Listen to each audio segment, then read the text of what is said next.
The Cybrarian presents Robert E. Howard's Conan. Rogues in the House.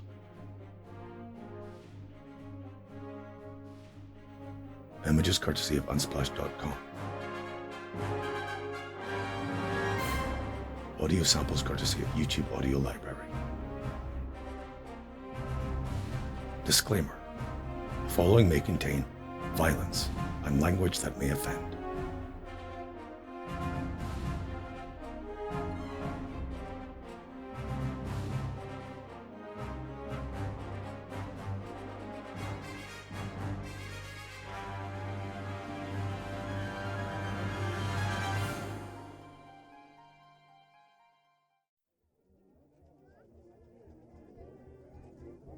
Chapter 1.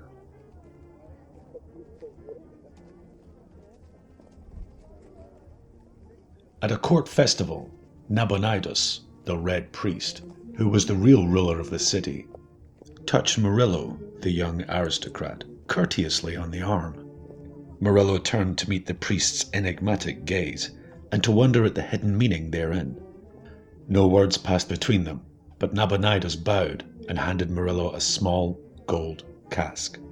The young nobleman, knowing that Nabonidus did nothing without reason, excused himself at the first opportunity and returned hastily to his chamber. There he opened the cask and found within a human ear, which he recognized by a peculiar scar upon it. He broke into a profuse sweat and was no longer in any doubt about the meaning in the Red Priest's glance. But Murillo, for all his scented black curls and foppish apparel, was no weakling to bend his neck to the knife without a struggle. He did not know whether Nabonidus was merely playing with him or giving him a chance to go into voluntary exile, but the fact that he was still alive and at liberty proved that he was to be given at least a few hours, probably for meditation. However, he needed no meditation for decision. What he needed was a tool. And fate furnished that tool, working among the dives and brothels of the squalid quarters, even while the young nobleman shivered and pondered in the part of the city occupied by the purple-towered marble and ivory palaces of the aristocracy. There was a priest of Anu, whose temple, rising at the fringe of the slum district, was the scene of more than devotions. The priest was fat and full-fed, and he was at once a fence for stolen articles and a spy for the police. He worked a thriving trade both ways, because the district on which he bordered was the maze, a tangle of muddy, winding alleys and sordid fens, frequented by the bolder thieves in the kingdom. Daring above all were a Gunderman deserter from the mercenaries and a barbaric Cimmerian. Because of the priest of Anu, the Gunderman was taken and hanged in the market square, but the Cimmerian fled, and learning in devious ways of the priest's treachery, he entered the temple of Anu by night and cut off the priest's head.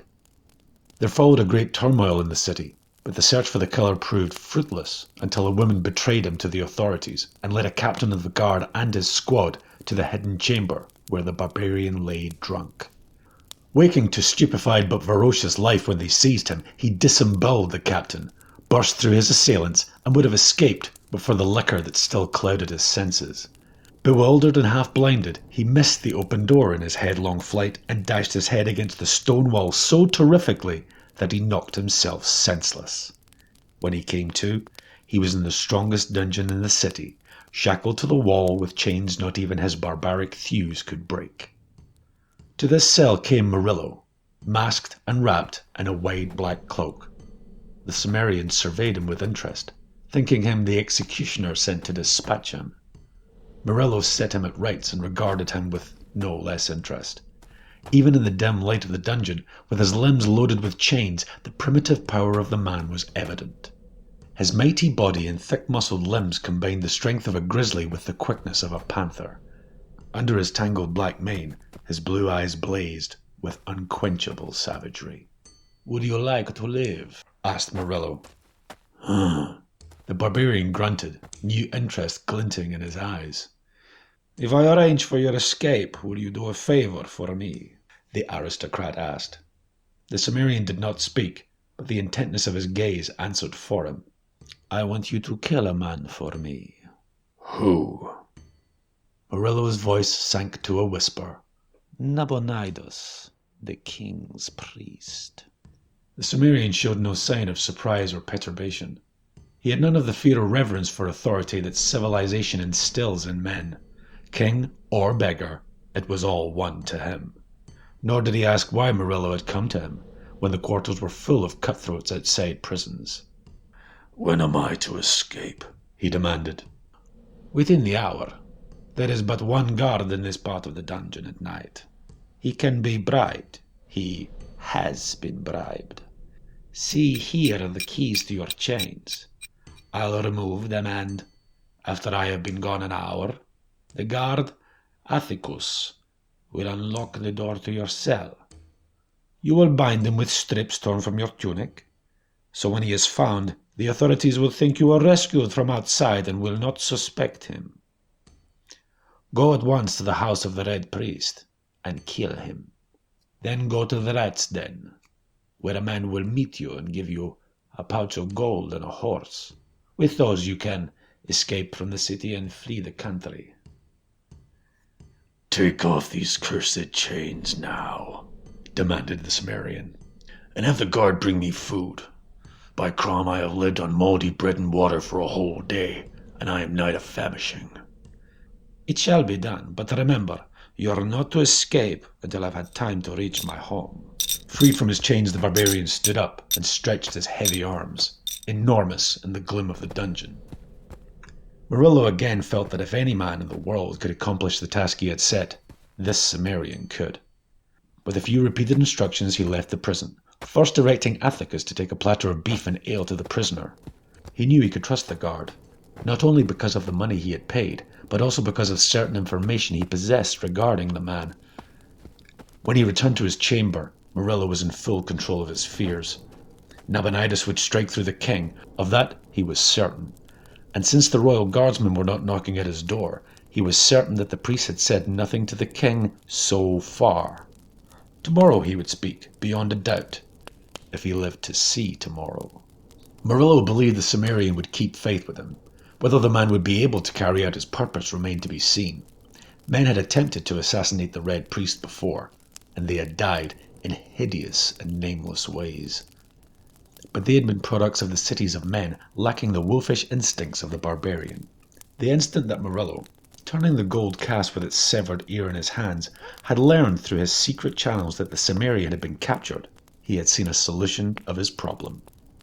In his chamber again, he drank a toast to the man whose name was Conan, and to his success that night. And while he was drinking, one of his spies brought him news that Atticus had been arrested and thrown into prison. The Cimmerian had not escaped. Murillo felt his blood turn to ice again. He could see in this twist of fate only the sinister hand of Nabonidus, and an eerie obsession began to grow in him that the Red Priest was more than mere human. A sorcerer who could read the minds of his victims and pulled strings on which they danced like puppets. With despair came desperation. Girding a sword beneath his black cloak, he left his house by a hidden way and hurried through the deserted streets. It was just at midnight when he came to the house of Nabonidus, looming blackly among the walled gardens that separated it from the surrounding estates. The wall was high but not impossible to negotiate. Nabonidus did not put his trust in mere barriers of stone. It was what was inside the wall that was to be feared. What these things were, Murillo did not know precisely. He knew there was at least a huge savage dog that roamed the gardens and had, on occasion, torn an intruder to pieces as a hound rends a rabbit. What else there might be, he did not care to conjecture.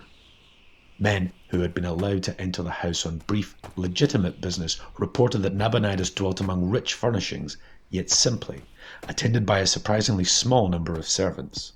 Indeed, they mentioned only one as having been visible, a tall, silent man called Joka.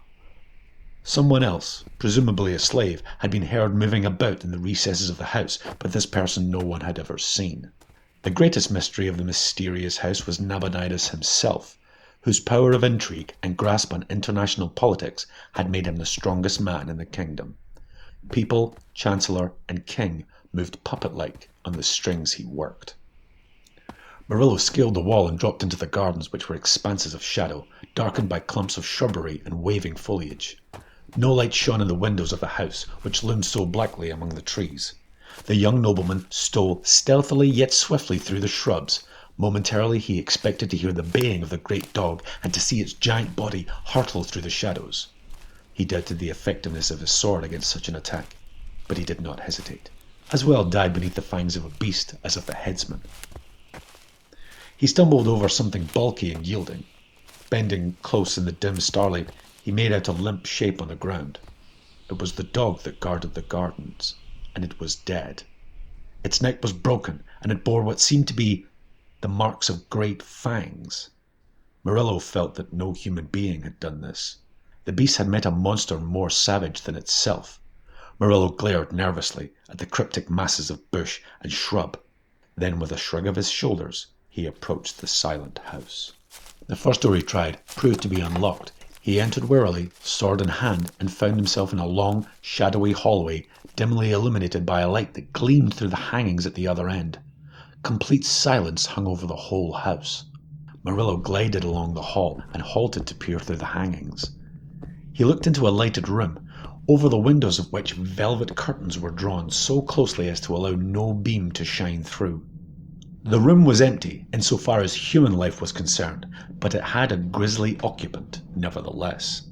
In the midst of a wreckage of furniture and torn hangings that told of a fearful struggle lay the body of a man. The form lay on its belly, but the head twisted about so that the chin rested behind a shoulder. The features, contorted into an awful grin, seemed to leer at the horrified nobleman. For the first time that night, Murillo's resolution wavered. He cast an uncertain glance back the way he had come. Then the memory of the headsman's block and axe steeled him, and he crossed the room, swerving to avoid the grinning horror sprawled in its midst. Though he had never seen the man before, he knew from former descriptions that it was Joka, Nabonidus's saturnine servant. He peered through a curtained door into a broad, circular chamber, banded by a gallery halfway between the polished floor and the lofty ceiling. This chamber was furnished as if for a king. In the midst of it stood an ornate mahogany table, loaded with vessels of wine and rich viands. And Murillo stiffened. In a great chair, whose broad back was towards him, he saw a figure whose habiliments were familiar. He glimpsed an arm in a red sleeve, resting on the arm of the chair. The head, clad in the familiar scarlet hood of the gown, was bent forward as if in meditation. Just so had Murillo seen Nabonidus sit 100 times in the royal court. Cursing the pounding of his own heartbeat, the young nobleman stole across the chamber, sword extended, his whole frame poised for the thrust. His prey did not move, nor seem to hear his cautious advance. Was the Red Priest asleep? Or was it a corpse which slumped in the great chair? The length of a single stride separated Murillo from his enemy, when suddenly the man in the chair rose and faced him. The blood went suddenly from Murillo's features. His sword fell from his fingers and rang on the polished floor. A terrible cry broke from his livid lips. It was followed by the thud of a falling body. Then once more silence reigned over the house of the Red Priest. Chapter 2. Shortly after Murillo left the dungeon where Conan the Cybrarian was confined, Athicus brought the prisoner a platter of food, which included, among other things, a huge joint of beef and a tankard of ale. Conan fell to ferociously, and Athicus made a final round of the cells to see that all was in order and that none should witness the pretended prison break. It was while he was so occupied that a squad of guardsmen marched into the prison and placed him under arrest. Murillo had been mistaken when he assumed this asset denoted discovery of Conan's planned escape. It was another matter. Athicus had become careless in his dealings with the underworld, and one of his past sins had caught up with him. Another jailer took his place, a stolid, dependable creature whom no amount of bribery could have shaken from his duty. He was unimaginative, but he had an exalted idea of the importance of his job. After Athicus had been marched away to be formally arraigned before a magistrate, this jailer made the rounds of the cell as a matter of routine. As he passed that of Conan, his sense of propriety was shocked and outraged to see the prisoner free of his chains and in the act of gnawing the last shreds of meat from a huge beef bone. The jailer was so upset that he made the mistake of entering the cell alone, without calling guards from the other parts of the prison. It was his first mistake in the line of duty, and his last. Conan brained him with the beef bone, and took his poniard and his keys, and made a leisurely departure. As Murillo had said, only one guard was on duty there that night. The Cybrarian passed himself outside the walls by means of the keys he had taken, and presently emerged into the outer air, as free as if Murillo's plan had been successful. In the shadow of the prison walls, Conan paused to decide his next course of action. It occurred to him that since he had escaped through his own actions, he owed nothing to Murillo. Yet it had been the young nobleman who had removed his chains and had the food sent to him, without either of which his escape would have been impossible. Conan decided that he was indebted to Murillo, and, since he was a man who discharged his obligations evenly, he determined to carry out his promise to the young aristocrat. But first he had some business of his own to attend to. He discharged his ragged tunic and moved off through the night naked but for a loincloth.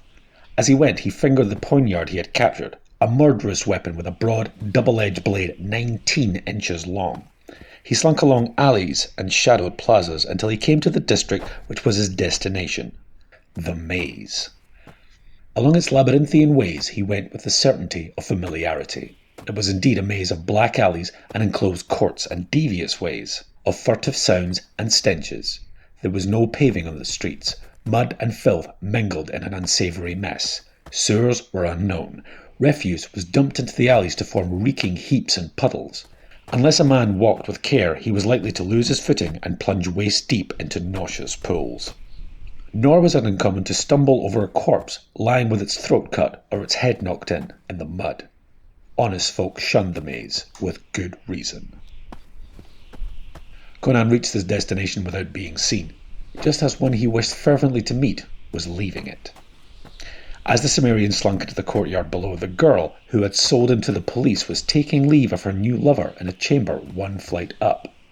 This young thug, her door closed behind him, groped his way down a creaking flight of stairs, intent on his own meditations, which, like those of most of the denizens of the maze, had to do with the unlawful acquirement of property. Partway down the stairs, he halted, suddenly, his hair standing up. A vague bulk crouched in the darkness before him. A pair of eyes blazed like the eyes of a hunting beast. A beast-like snarl was the last thing he heard in his life, as the monster lurched against him and a keen blade ripped through his belly. He gave one gasping cry and slumped down, limply, on the stairway. The barbarian loomed above him for an instant, ghoul-like, his eyes burning in the gloom. He knew the sound was heard, but the people in the maze were careful to attend to their own business. A death cry on darkened stairs was nothing unusual. Later someone would venture to investigate, but only after a reasonable lapse of time. Conan went up the stairs and halted at the door he knew well of old. It was fastened within, but his blade passed between the door and jamb and lifted the bar. He stepped inside, closing the door after him, and faced the girl who had betrayed him to the police. The wench was sitting cross-legged in her shift on the unkempt bed. She turned white and stared at him as if at a ghost. She had heard the cry from the stairs, and she saw the red stain on the poniard in his hand, but she was too filled with terror on her own account to waste any time lamenting the evident fate of her lover. She began to beg for her life, almost incoherent with terror. Conan did not reply. He merely stood and glared at her with his burning eyes, testing the edge of his poniard with a calloused thumb. At last he crossed the chamber, while she cowered back against the wall, sobbing frantic pleas for mercy. Grasping her yellow locks with no gentle hand, he dragged her off the bed, thrusting his blade in the sheath. He tucked his squirming captive under his left arm and strode to the window. As in most houses of that type, a ledge encircled each story, caused by the continuance of the window ledges. Conan kicked the window open and stepped out onto that narrow band. If any had been near or awake, they would have witnessed the bizarre sight of a man moving carefully along the ledge, carrying a kicking, half-naked wench under his arm. They would have been no more puzzled than the girl. Reaching the spot he sought, Conan halted, gripping the wall with his free hand. Inside the building was a sudden clamour, showing that the body had at last been discovered. His captive whimpered and twisted, renewing her importunities. Conan glanced down into the muck and slime of the alleys below. He listened briefly to the clamour inside and the pleas of the wench. Then he dropped her, with great accuracy, into a cesspool. He enjoyed her kickings and flounderings and the concentrated venom her profanity for a few seconds, and even allowed himself a low rumble of laughter. He then lifted his head, listened to the growing tumult within the building, and decided it was time to kill Nabonidus.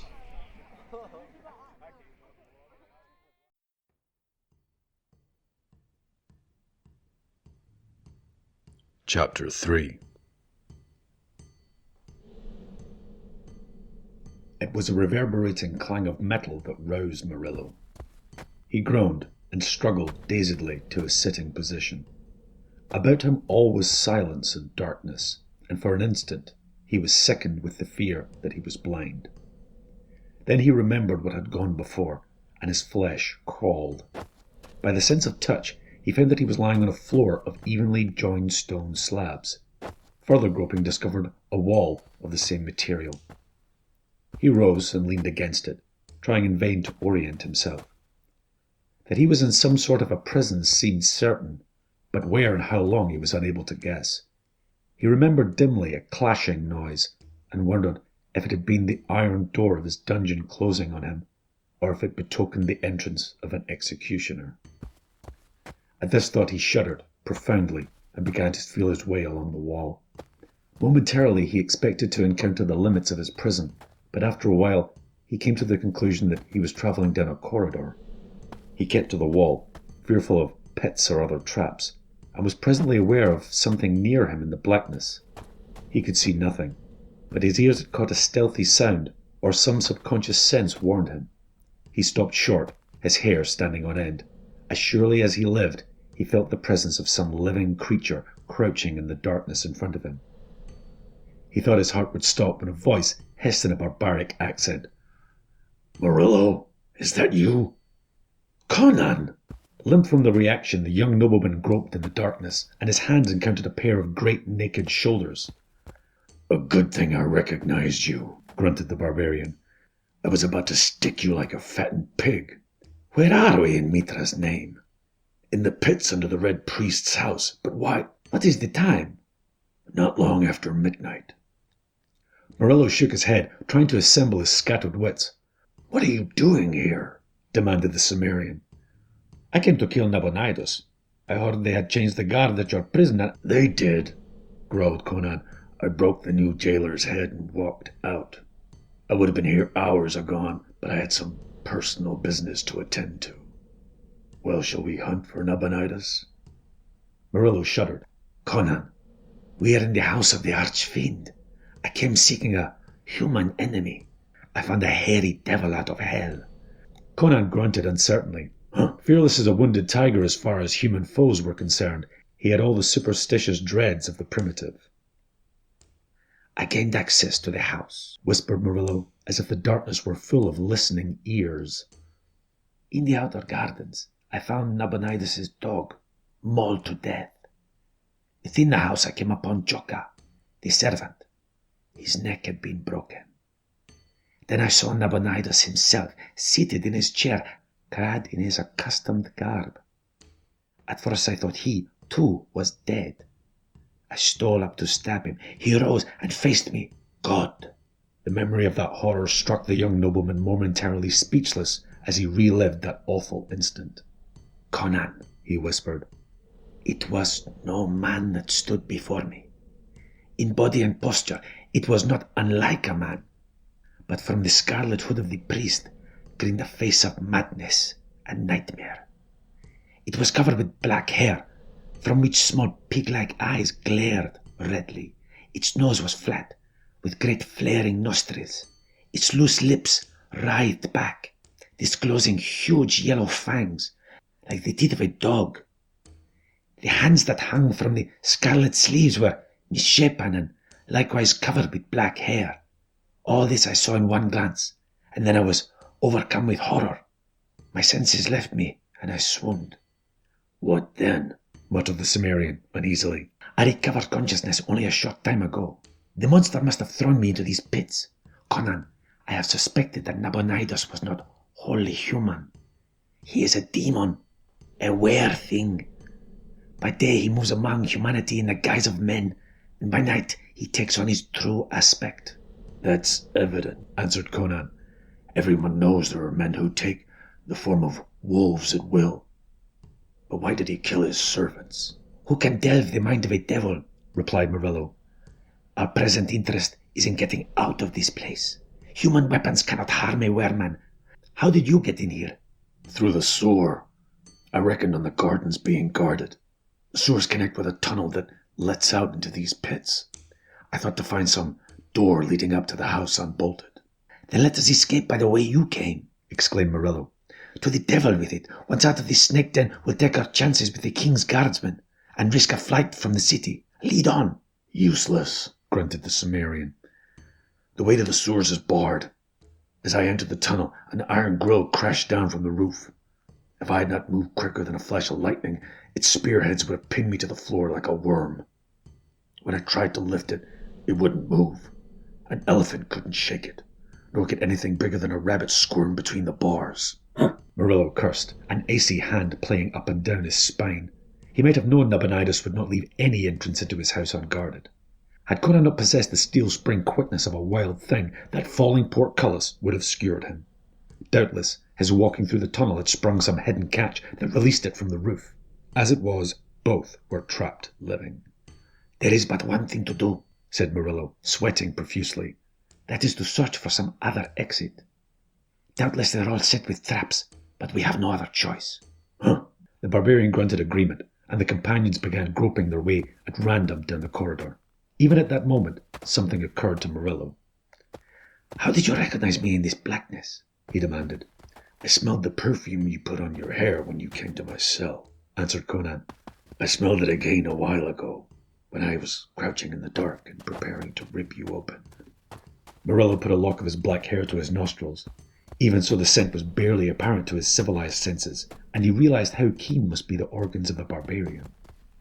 Instinctively his hand went to his scabbard as they groped onwards, and he cursed to find it empty. At that moment, a faint glow became apparent ahead, and presently they came to a sharp bend in the corridor, about which the light filtered greyly. Together they peered around the corner, and Murillo, leaning against his companion, felt his huge frame stiffen. The young nobleman had also seen it, the body of a man, half naked, lying limply in the corridor beyond the bend, vaguely illuminated by a radiance which seemed to emanate from a broad silver disc on the farther wall. A strange familiarity about the recumbent figure, which lay face down, stirred Murillo with inexplicable and monstrous conjectures. Motioning the Cybrarian to follow him, he stole forward and bent above the body. Overcoming a certain repugnance, he grasped it and turned it on its back. An incredulous oath escaped him. The Cybrarian grunted explosively. Huh? Nabonidus, the Red Priest, ejaculated Murillo, his brain a dizzy vortex of whirling amazement. Then who?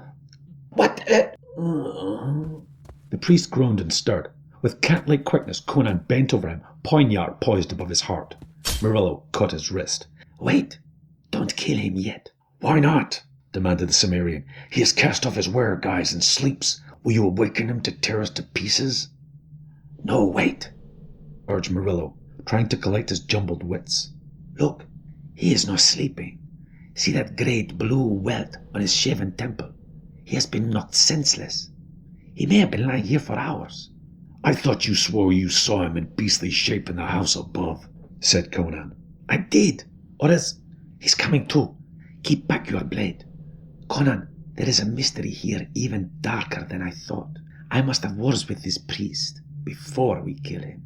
Nabonidus lifted a hand vaguely to his bruised temple, mumbled, and opened his eyes.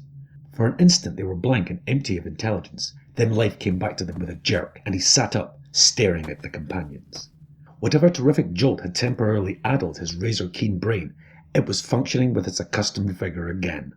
His eyes shot swiftly about him, and then came back to rest on Murillo's face. You honor my poor house, young sir, he laughed coolly, glancing at the great figure that loomed behind the young nobleman's shoulder. You have brought a bravo, I see. Was your sword not sufficient to sever the life of my humble self? Enough of this, impatiently returned Murillo. How long have you lain here? A peculiar question to put to a man just recovering consciousness, answered the priest. I do not know what time it now is, but it lacked an hour or so of midnight when I was set upon. Then who is it that masquerades in your own gown in the house above? Demanded Murillo. That will be Thak, answered Nabonidus, ruefully fingering his bruises. Yes, that will be Thak, and in my own gown, that dog. Conan, who comprehended none of this, stirred restlessly and growled something in his own tongue. Nabonidus glanced at him whimsically. Your bully's knife yearns for my heart, Murillo, he said. I thought you might be wise enough to take my warning and leave the city. How was I to know that was to be granted me? Returned Murillo. At any rate, my interests are here. You are in good company with that cutthroat, murmured Nabonidus. I had suspected you for some time. That was why I caused that Pallet Court secretary to disappear. Before he died, he told me many things, among others, the name of the young nobleman who bribed him to filch state secrets, which the nobleman in turn sold to rival powers. Are you not ashamed of yourself, Murillo, you white-handed thief? I have no more cause for shame than you vulture-hearted plunderer, answered Murillo promptly. You exploit a whole kingdom for your personal greed, and, under the guise of disinterested statesmanship, you swindle the king, beggar the rich, oppress the poor, and sacrifice the whole future of the nation for your ruthless ambition. You are no more than a fat hog with his snout in the trough. You are a greater thief than I am. This Cybrarian is the most honest man of the three of us, because he steals and murders openly. Well, then, we are all rogues together, agreed Nabonidus equably. And what now? My life? When I saw the ear of the secretary that had disappeared, I knew I was doomed, said Murillo abruptly. And I believed you would invoke the authority of the king. Was I right? Quite so, answered the priest. A court secretary is easy to do away with, but you are a bit too prominent. I had intended telling the king a jest about you in the morning. A jest that would have cost me my head, muttered Murillo. Then the king is unaware of my foreign enterprises? As yet, sighed Nabonidus. And now, since I see your companion has his knife, I fear that jest will never be told. You should know how to get out of these rat dens, said Murillo. Suppose I agree to spare your life. Will you help us to escape? And swear to keep secret about my thievery? When did a priest keep an oath? Complained Conan, comprehending the trend of the conversation. Let me cut his throat. I want to see what color his blood is. They say in the maze that his heart is black, so his blood must be black too. Be quiet, whispered Murillo. If he does not show us the way out of these pits, we may rot here. Well, Nabonidus, what do you say? What does a wolf with his leg in the trap say? Laughed the priest. I am in your power, and if we are to escape, we must aid one another. I swear, if we survive this adventure, to forget all your shifty dealings. I swear by the soul of Mitra. I am satisfied, muttered Murillo. Even the red priest would not break that oath. Now to get out of here. My friend here entered by way of the tunnel, but the grill fell behind him and blocked the way. Can you cause it to be lifted? Not from these pits, answered the priest. The control lever is in the chamber above the tunnel. There is only one other way out of these pits, which I will show you. But tell me, how did you come here? Murillo told him in a few words, and Nabonidus nodded, rising stiffly. He limped down the corridor, which here widened into a sort of vast chamber, and approached the distant silver disk. As they advanced, the light increased, though it never became anything but a dim, shadowy radiance. Near the disc they saw a narrow stair leading upward. "That is the other exit," said Nabonidus, "and I strongly doubt if the door at the head is bolted. But I have an idea that he who would go through that door had better cut his own throat first. Look into the disc." What seemed a silver plate was in reality a great mirror set in the wall. A confusing system of copper-like tubes jutted out from the wall above it, bending down towards it at right angles. Glancing into these tubes, Murillo saw a bewildering array of smaller mirrors. He turned his attention to the larger mirror in the wall and ejaculated in amazement. Peering over his shoulder, Conan grunted. They seemed to be looking through a broad window into a well-lighted chamber. There were broad mirrors on the walls, with velvet hangings between. There were silken couches, chairs of ebony and ivory, and curtained doorways leading off from the chamber. And before one doorway, which was not curtained, sat a bulky black object that contrasted grotesquely with the richness of the chamber. Murillo felt his blood freeze again as he looked at the horror which seemed to be staring directly into his eyes. Involuntarily, he recoiled from the mirror, while Conan thrust his head truculently forward, till his jaws almost touched the surface, growling some threat or defiance in his own barbaric tongue. "In Mitra's name, Nabonidus," gasped Murillo, shaken. "What is it?" "That is Thak," answered the priest, caressing his temple. "Some would call him an ape, but he is almost as different from a real ape as he is different from a real man. His people dwell far to the east, in the mountains that fringe the eastern frontiers of Zamora. There are not many of them, but if they are not exterminated, I believe they will become human beings in perhaps 100,000 years. They are in the formative stage. They are neither apes, as their remote ancestors were, nor men, as their remote descendants may be. They dwell in the high crags of well-nigh inaccessible mountains, knowing nothing of fire or making of shelter or garments or the use of weapons. Yet they have a language of a sort, consisting mainly of grunts and clicks. I took Thak when he was a cub, and he learned what I taught him much more swiftly and thoroughly than any true animal could have done. He was at once bodyguard and servant, but I forgot that, being partly a man, he could not be submerged into a mere shadow of myself, like a true animal. Apparently, his semi-brain retained impressions of hate, resentment, and some sort of bestial ambition of its own. At any rate, he struck when I least expected it. Last night, he appeared to go suddenly mad. His actions had all the appearance of bestial insanity, yet I know that they must have been the result of long and careful planning. I heard the sound of fighting in the garden, and going to investigate, for I believed it was yourself, being dragged down by my watchdog, I saw Thak emerge from the shrubbery, dripping with blood. Before I was aware of his intention, he sprang at me with an awful scream and struck me senseless. I remember no more, but can only surmise that, following some whim of his semi-human brain, he stripped me of my gown and cast me still living into the pits. For what reason, only the gods can guess. He must have killed the dog when he came in from the garden, and after he struck me down, he evidently killed Joka, as you saw the man lying dead in the house.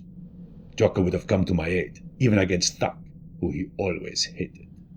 Murillo stared in the mirror at the creature which sat with such monstrous patience before the closed door. He shuddered at the sight of the great black hands, thickly grown with hair that was almost fur-like. The body was thick, broad, and stooped. The unnaturally wide shoulders had burst the scarlet gown, and on these shoulders Murillo noted the same thick growth of black hair. The face peering from the scarlet hood was utterly bestial, and yet Murillo realized that Nabonidus spoke truth when he said that Thak was not wholly a beast. There was something in the red, murky eyes, something in the creature's clumsy posture, something in the whole appearance of the thing that set it apart from the truly animal. That monstrous body housed brain and soul that were just budding awfully into something vaguely human. Murillo stood aghast as he recognized a faint and hideous kinship between his kind and that squatting monstrosity, and he was nauseated by a fleeting realization of the abysses of bellowing bestiality up through which humanity had painfully toiled. "Surely he sees us," muttered Conan. "Why does he not charge us? He could break this window with ease." Murillo realized that Conan supposed the mirror to be a window through which they were looking. "He does not see us," answered the priest. "We are looking into the chamber above us. That door that Thak is guarding is the one at the head of these stairs. It is simply an arrangement of mirrors. Do you see those mirrors on the walls? They transmit the reflection of the room into these tubes, down which other mirrors carry it to reflect it at last onto an enlarged scale in this great mirror." Murillo realized that the priest must be centuries ahead of his generation to perfect such an invention, but Conan put it down to witchcraft and troubled his head no more about it.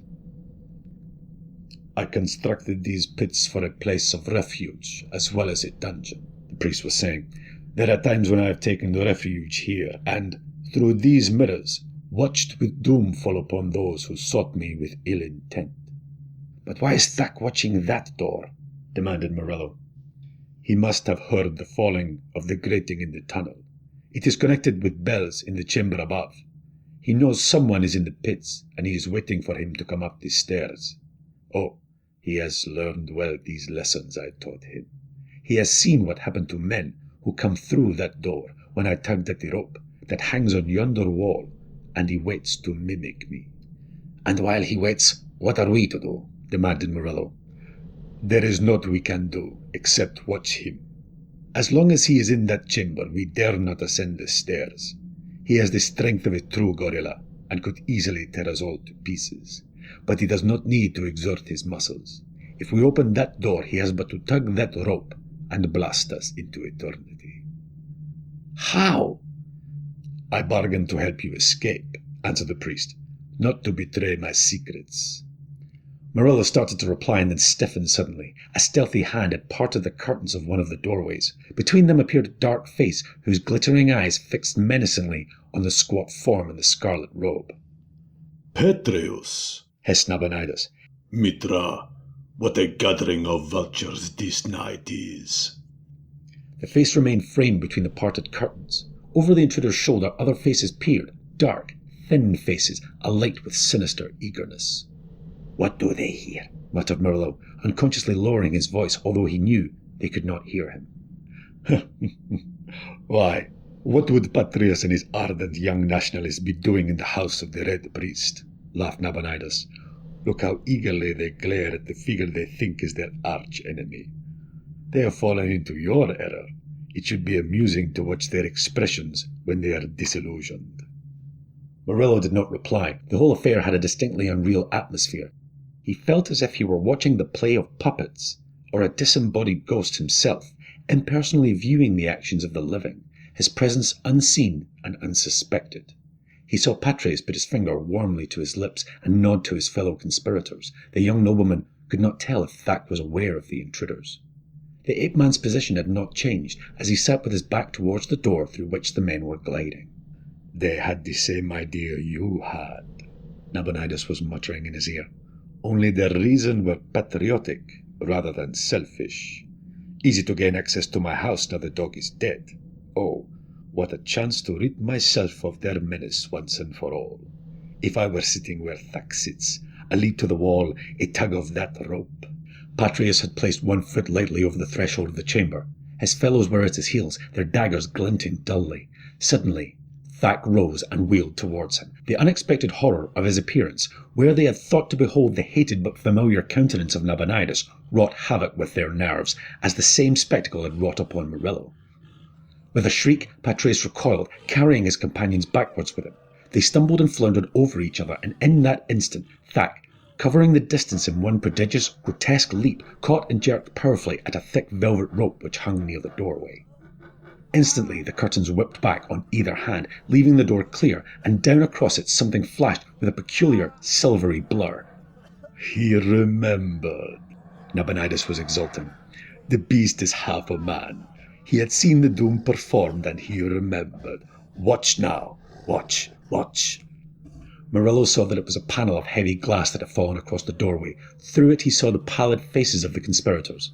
Patrius, throwing out his hands as if to ward off a charge from Thak, encountered the transparent barrier, and from his gestures said something to his companions.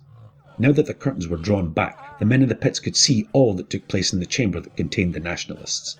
Completely unnerved, these ran across the chamber towards the door by which they had apparently entered, only to halt suddenly, as if stopped by an invisible wall. "The jerk of the rope sealed that chamber," laughed Nabonidus. "It is simple. The glass panels work in grooves in the doorway. Jerking the rope trips the spring that holds them. They slide down and lock in place, and can only be worked from the outside. The glass is unbreakable. A man with a mallet could not shatter it." The trapped men were in a hysteria of fright. They ran wildly from one door to another, beating vainly at the crystal walls, shaking their fists wildly at the implacable black shape which squatted outside. Then one threw his head back, glared upward, and began to scream, to judge from the working of his lips, while he pointed towards the ceiling. "The fall of the panels releases the clouds of doom," said the Red Priest with a wild laugh. "The dust of the grey lotus from the swamps of the dead beyond the land of Kitai." In the middle of the ceiling hung a cluster of gold buds. These had opened like the petals of a great cavern rose, and from them billowed a grey mist that swiftly filled the chamber. Instantly, the scene changed from one of hysteria to one of madness and horror. The trapped men began to stagger. They ran in drunken circles. Froth dripped from their lips, which twisted in an awful laughter. Raging, they fell upon one another with daggers and teeth, slashing, tearing, slaying in a holocaust of madness. Murillo turned sick as he watched, and was glad that he could not hear the screams and howls with which that doomed chamber must be ringing. Like pictures thrown on a screen, it was silent. Outside the chamber of horror, Thak was leaping up and down in brutish glee, tossing his long, hairy arms on high. At Murillo's shoulder, Nabonidus was laughing like a fiend. "Ah, a good stroke, Patrius. That fairly disemboweled him. Now one for you, my patriotic friend. So, they are all down, and the living tear the flesh of the dead with their slavering teeth." Murillo shuddered. Behind him the Cimmerian swore, softly, in his uncouth tongue. Only death was to be seen in the chamber of the grey mist. Torn, gashed, and mangled, the conspirators lay in a red heap, gaping mouths and blood-dabbled faces staring blankly upward through the slowly swirling eddies of grey. Thak, stooping like a giant gnome, approached the wall where the rope hung and gave it a peculiar sideways pull. "He is opening the farther door," said Nabonidus. "By Mitra, he is more of a human than even I had guessed. See, the mist swirls out of the chamber and is dissipated. He waits to be safe. Now he raises the other panel. He is cautious. He knows the doom of the Grey Lotus, which brings madness and death by Mitra." Murillo jerked about at the electric quality of the exclamation. "Our one chance," exclaimed Nabonidus. "If he leaves the chamber above for a few minutes, we will risk a dash up those stairs." Suddenly tense, they watched the monster waddle through the doorway and vanish. With the lifting of the glass panel, the curtains had fallen again, hiding the chamber of death. "We must chance it," gasped Nabonidus, and Murillo saw perspiration break out on his face. "Perhaps he will be disposing of the bodies as he has seen me do. Quick, follow me up those stairs." He ran towards the steps, and up them with an agility that amazed Murillo. The young nobleman and the barbarian were close at his heels, and they heard his gusty sigh of relief as he threw open the door at the top of the stairs. They burst into the broad chamber they had seen mirrored below. Thak was nowhere to be seen. "He is in that chamber with the corpses," exclaimed Murillo. "Why not trap him there as he trapped them?" "No, no," gasped Nabonidus, an unaccustomed pallor tingeing his features. "We do not know that he is there. He might emerge before we can reach the trap rope anyway. Follow me into the corridor. I must reach my chamber and obtain weapons which will destroy him. This corridor is the only one opening from this chamber which is not set with a trap of some kind." They followed him swiftly through a curtained doorway opposite the door of the death chamber and came into a corridor, into which various chambers opened. With fumbling haste, Nabonidus began to try the doors on each side. They were locked, as was the door at the other end of the corridor. "My God!" The Red Priest leaned against the wall, his skin ashen. The doors are locked, and Thak took my keys from me. We are trapped after all. Murillo stared appalled to see the man in such a state of nerves, and Nabonidus pulled himself together with an effort. The beast has me in a panic, he said. If you had seen him tear men, as I have seen, well, Mitra aid us. But we must fight him now, with what the gods have given us. Come. He led them back to the curtained doorway, and peered into the great chamber in time to see Thak emerge from the opposite doorway. It was apparent that the beastman had suspected something.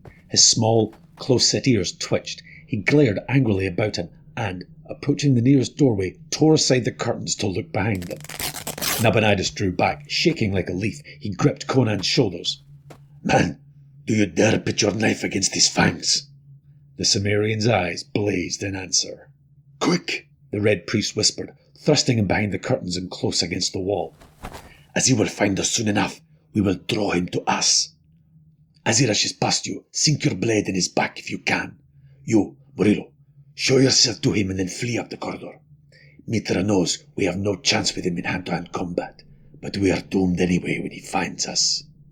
Murillo felt his blood congeal in his veins, but he steeled himself and stepped outside the doorway. Instantly, Thak, on the other side of the chamber, wheeled, glared, and charged with a thunderous roar. His scarlet hood had fallen back, revealing his black, misshapen head. His black hands and red robe were splashed with a brighter red. He was like a crimson and black nightmare as he rushed across the chamber, fangs bared, his bowed legs hurtling his enormous body along at a terrifying gait. Murillo turned and ran back into the corridor and, quick as he was, the shaggy horror was almost at his heels.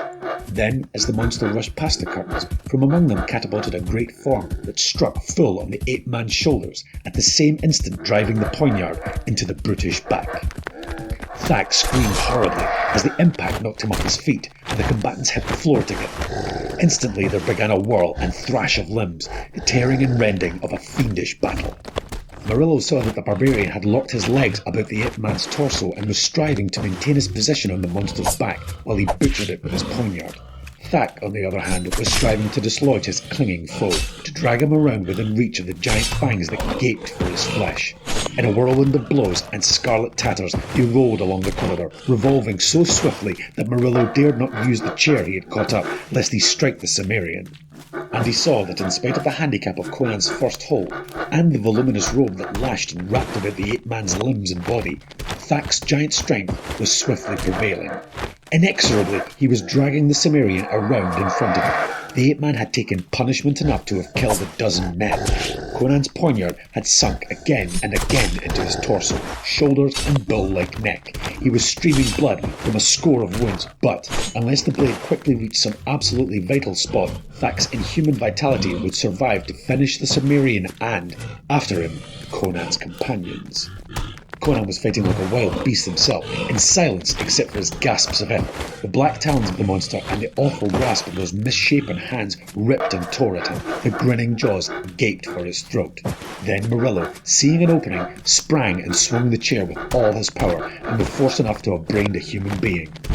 The chair glanced from Thak's slanted back and scuttled, but the stunned monster momentarily relaxed his rending grasp, and in that instant, Conan, gasping and streaming blood, plunged forward and sank his poignard to the hilt in the ape-man's heart. With a convulsive shudder, the beast-man started from the floor and then sank, limply, back. His fierce eyes set and glazed, his thick limbs quivered and became rigid. Conan staggered dizzily up, shaking the sweat and blood out of his eyes. Blood dripped from his poignard and his fingers, and trickled in rivulets down his thighs, arms and breast. Murillo caught at him to support him, but the barbarian shook him off impatiently. "When I cannot stand alone, it will be time to die," he mumbled through mashed lips. "But I'd like a flagon of wine." Nabonidus was staring down at the still figure as if he could not believe his own eyes.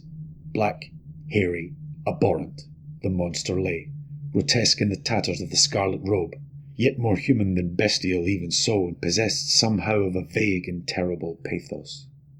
Even the Cimmerian sensed this, for he panted, "I've slain a man tonight, not a beast. I will count him among the chiefs whose souls I've sent into the dark, and my women will sing for him." Nabonidus stopped and picked up a bunch of keys on a golden chain. They had fallen from the ape-man's girdle during the battle. Motioning his companions to follow him, he led them to a chamber, unlocked the door, and led the way inside. It was illuminated like the others. The Red Priest took a vessel of wine from a table and filled crystal beakers. As his companions drank thirstily, he murmured, "What a night! It is nearly dawn now. What of you, my friends?" "I'll dress Conan's hurts, if you will fetch me bandages and the like," said Murillo, and Nabonidus nodded, and moved towards the door that led into the corridor. Something about his bowed head caused Murillo to watch him sharply. At the door, the Red Priest wheeled suddenly. His face had undergone a transformation, his eyes gleamed with his old fire, and his lips laughed soundlessly. "Rogues together," his voice rang with its accustomed mockery. "Rogues together, but not fools together. You are the fool, Murillo." "What do you mean?" The young nobleman started forward. "Back!" Nabonidus' voice cracked like a whip. "Another step and I will blast you." Murillo's blood turned cold as he saw that the Red Priest's hand grasped a thick, velvet rope, which hung among the curtains just outside the door. "What treachery is this?" cried Murillo. "You swore to—" "I swore I would not tell the king a jest concerning you. I did not swear not to take matters into my own hands if I could. Do you think I would pass up such an opportunity? Under ordinary circumstances I would not dare to kill you myself without sanction of the king, but now none will ever know. You will go into the acid vats along with Thak and the nationalist fools, and none will be the wiser. What a night this has been for me. If I have lost some valuable servants, I have nevertheless rid myself of various dangerous enemies. Stand back! I am over the threshold, and you cannot possibly reach me before I tug this cord and send you to hell. Not the Grey Lotus this time, but something just as effective. Nearly every chamber in my house is a trap, and so, Murillo, fool that you are, you—" Too quickly for the sight to follow, Conan caught up a stool and hurled it. Nabonidus instinctively threw up his arm with a cry, but not in time. The missile crunched against his head, and the Red Priest swayed and fell face down in a slowly widening pool of dark crimson. "His blood was red after all," grunted Conan. Murillo racked back his sweat-plastered hair with a shaky hand as he leaned against the table, weak from the reaction of relief. "It is dawn," he said. "Let us get out of here before we fall afoul of some other doom. If we can climb the outer wall without being seen, we shall not be connected with this night's work. Let the police write their own explanation." He glanced at the body of the Red Priest where it lay, etched in crimson, and shrugged his shoulders. "He was the fool after all. Had he not pursued to taunt us, he could have trapped us easily." "Well," said the Cybrarian tranquilly, "he's travelled the road all rogues must walk at last. I'd like to loot the house, but I suppose we'd best go." As they emerged from the dimness of the dawn-whitened garden, Murillo said, "The Red Priest has gone into the dark, so my road is clear in the city. I have nothing to fear. But what of you? There is still the matter of that priest in the maze, and—" "I'm tired of this city anyway," grinned the Cybrarian. "You mentioned a horse waiting at the rat's den. I'm curious to see how fast that horse can carry me into another kingdom. There's many a highway I want to travel before I walk the road Nabonidus walked this night."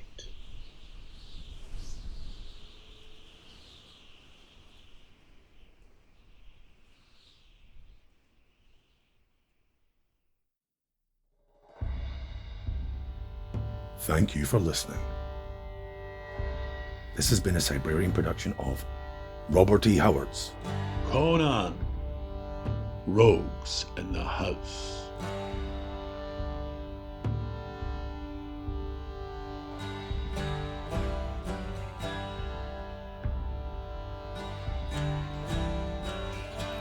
For updates, follow Vane Studios on Facebook, Twitter, and Instagram. Images courtesy of Unsplash.com. Audio samples courtesy of YouTube Audio Library. The story is available to download on Bandcamp.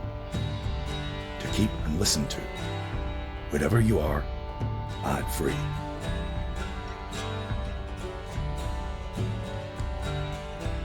Please like, comment, share, subscribe,